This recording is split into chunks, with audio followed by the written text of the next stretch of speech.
and welcome back to this pre-election edition of Ben's Rant Nation. Now, as many of you know, I'm a pretty nonpartisan guy. I don't really vote Democrat or Republican. I just look at who's doing the best job, and I vote that direction. Honestly, I can't make up my mind. This Biden-Harris administration, they've done such a great job that this is really hard for me to decide who I'm going to vote for.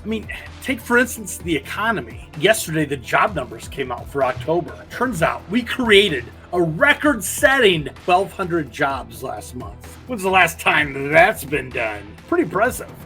Also, if you look at the way that they took down the Trump inflation, right? Let's not talk about how it got to 9% in the first place.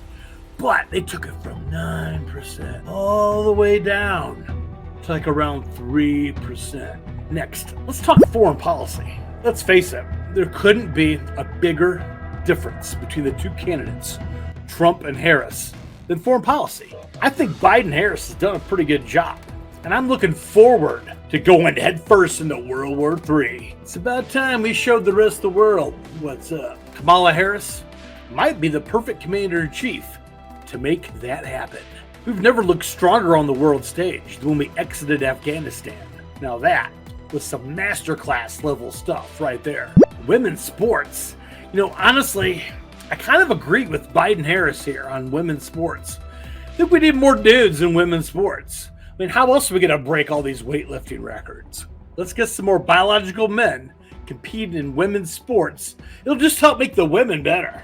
Let's face it. They've had it way too easy this entire time. Oh, and children, they should totally be politically indoctrinated when they're in school. And nothing says progress like middle school kids getting chemically castrated so they can earn extra oppression points for their liberal white parents. So like I said, still deciding on which way we want to go. You gotta appreciate the Biden-Harris administration. It seems like every 2 years, right before an election, they figure out how to get gas prices down. Well, that is a talent all in itself. What's more selfless than draining our own oil reserves so we can win an election? You can't see the success of the Biden-Harris administration? That's your problem. Case in point, look at Kamala Harris's record on the border. We have the most secure border in history, according to the press secretary, Kareem Jean-Pierre. Under Kamala Harris's leadership, our Border Patrol have had more interactions with illegals crossing our borders than ever before in history. Now, don't get it twisted. That's not because more illegals are crossing the border than ever before. It's just because the Border Patrol is more effective under Harris's leadership than ever before. We have the strongest borders in history thanks to Kamala Harris. Last but not least, let's talk abortion. Reproductive care. Sorry, I worded that wrong. I think a woman should have the right to choose what happens to her own body and the other body that's inside her body. She should be able to choose for both of them. I'm a believer that any woman should be able to murder anybody they want out of pure convenience. Now that's progressive.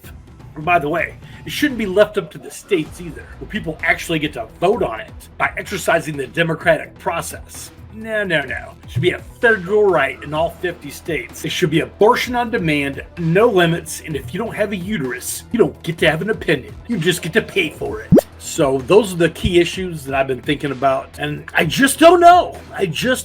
Who I'm going to vote for. It's so close. I'm just so undecided right now. I have no idea. So before you guys vote, think about each of the issues as I did. And then ask yourself, are you better off now than you were 4 years ago? That's all I got for right now. Until next time, go vote. Action! It's about time we showed the rest of the world what's up.